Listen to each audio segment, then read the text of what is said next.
झूलेलाल, जय माता रानी। आज हम बना रहे हैं मूंग दाल। मैंने मूंग दाल को अच्छी तरह धो के उसका पानी निकाल दिया है। मैंने 1.5 घंटा मूंग दाल को भिगो के रखा था। इधर मैंने 2 टोमेटो ले लिए। टोमेटो को मैंने काट दिया है। इधर मैंने सिपरी ले लिए। उसमें मैं तेल डालूंगी थोड़ा सा। अब देखो थोड़ा सा ही मैंने डाला है, ज़्यादा नहीं डाला है, थोड़ा सा। तेल हमारा गर्म होगा, इसमें हम अपनी मूंग दाल डाल देंगे। आप देख सकते हो मैंने मूंग दाल डाल दी है। गैस हमको फास्ट रखना है। अभी मैंने फास्ट कर ली। जब पहले दाल डाली थी मैं स्लो कर दिया था फास्ट। अभी हम इसमें पानी डालेंगे अपने हिसाब से। आप देख सकते हो मैंने इतना पानी डाला है। आप देख सकते हो मैंने डाल दिया है। अभी इसमें हम डालेंगे हल्दी पाउडर और स्वाद अनुसार नमक। अभी ये जब तक वो है, इसकी जो ऊपर से वाइट कलर की गिर जाएगी वो हमको निकाल देना है। फिर हमको टोमेटो डालना है। फास्ट गैस पे रखना है 5 मिनट खन, 5-10 मिनट तक। अब देख सकते हो हमारी दाल में बॉयल आ रहा है। ये जो वाइट पर जो गिर जाए ना वो ये पूरी निकाल देने की है। पूरी भी नहीं, थोड़ी थोड़ी निकाल देने की है।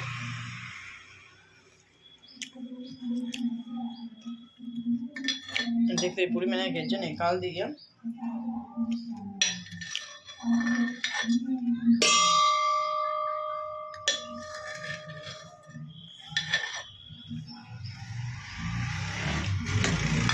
अब इसमें हम टमाटर डाल देंगे।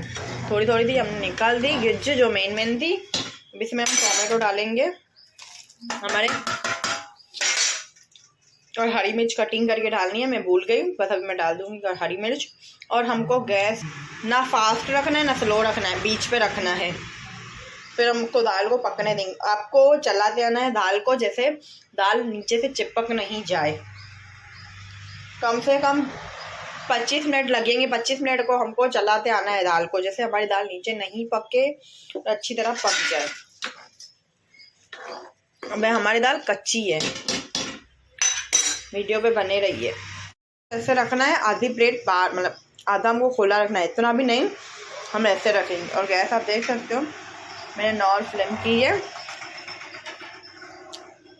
अब देख सकते हो दाल हमारे आधे से ज़्यादा पक गई है। अभी हमको उसको सिम पे पकाना है और पूरा दे के पकाना है। अभी पहले हमने आग पूरा दे दिया है और स्लो गैस पे पकाना है, समझो ना। 10 मिनट हो गए हैं, 10-15 मिनट। अभी और हमको 10 मिनट पकानी है दाल, फिर हमारी अच्छी तरह दाल पक जाएगी। देख सकते हो 10 मिनट हो गए हैं, हमारी दाल एकदम तैयार हो गई है। पर 5 मिनट हमको ऐसे ऐसे चलाना है दाल को, जो भी नीचे से चिपक गया हो, कि तो हमने चलाया चिपका नहीं है, तो भी चिपक गया हो तो इसको ऐसे ऐसे खोटना नहीं है, ऐसे जोर जोर से नहीं करना है, धीरे धीरे हाथ से इसको ऐसे स्लो हाथ से मिक्स करना है। ये दाल पूरी के साथ खा सकते हैं। मैं आपको पूरी भी बना के दिखाऊंगी, जिसका मैंने आटा गूंद लिया है। पूरी के आटे में मैंने काली मिर्च और नमक डाला है गूंदने में। अब देख सकते हो हमारी दाल एकदम तैयार हो गई है।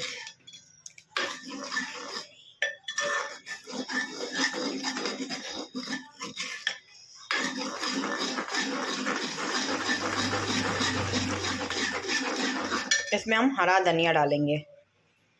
आप देख सकते हो मैंने हरा धनिया डाल दिया है और हमारी दाल भी एकदम तैयार हो गई है। इस टाइम पे हम बस 2 मिनट चला के फिर गैस को बंद कर देंगे और मैं आपको सर्व करके दिखाऊंगी।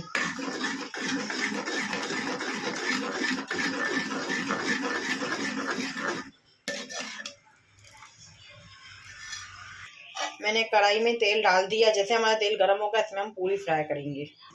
आप देख सकते हो मैंने पूरियाँ बेली है और आटा भून के रखा था वो है। ये हमारा तेल गरम हो ही रहा है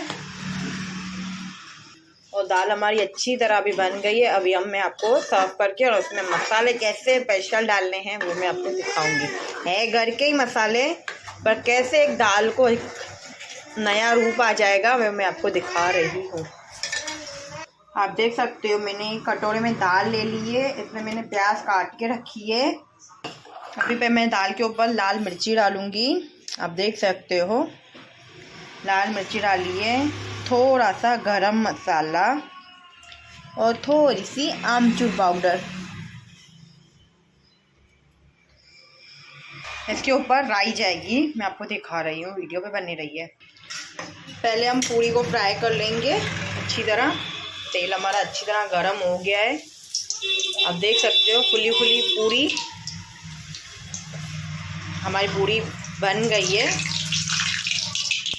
आप देख सकते हो पूरी प्याज, मेरे को राई देनी है, अभी मैं आपको राई दिला। आप देख सकते हो मैंने एक फ्राई पैन में तेल लिया है, उसमें जीरा डालूंगी अभी। जैसे हमारा जीरा गर्म होगा, आप देख सकते हो हमारा जीरा तड़क रहा है अभी। जैसे हमारा जीरा एकदम तड़क जाएगा फिर हम इसमें राई दे देंगे।